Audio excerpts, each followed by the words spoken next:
আসসালামু আলাইকুম আমাদের প্রান্তীয় কলিজার বন্ধুরা, এই হলো আমাদের টাঙ্গাইল মধুপুর জলছত্র বাজার। আজকে প্রচুর পরিমাণে বৃষ্টি হয়েছে, এই কারণে আনারসগুনা ভ্যানের মধ্যে সাজাই সাজাই নিয়ে দাঁড়াই আছে।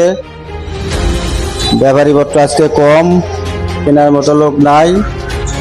কৃষক দেখেন কতটা ভোগান্তির মধ্যে আছে। জলডঙ্গি আনারস অটোর মধ্যে সাজাই রাখছে কত সুন্দর করে, নেওয়ার মতো লোক নাই। এই যে কলা নিয়ে আসতেছে বাজারে, এই যে আনারসটি বিক্রি হয়েছে, এটি নামাই দেওয়ার জন্য যাইতেছে।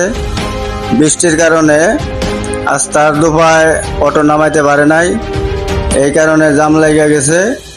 দেখেন অবস্থা, যাত্রীদেরও ভোগান্তি হইতেছে আমাদের রাস্তার দুই সাইডেই। এখন আমি উপর থেকে দেখাইতেছি আপনাদেরকে এই ভিডিওটা। দেখেন কত সুন্দরভাবে কেদার মধ্যে দাঁড়াইছে আনারস নিয়ে, কেনার মতো লোক নাই। এই সাইকেলে দেখেন কত সুন্দর করে সাজাই নিয়েছে। আপনারা দেখতে থাকেন ক্যালেন্ডার আনারস। ভিডিওটা অনেকটাই লম্বা হয়ে গেল, যদি আপনাদের কাছে ভালো লাগে এই ভিডিওটা সবাই শেয়ার করে দিবেন। ধন্যবাদ সবাইকে। আসসালামু আলাইকুম।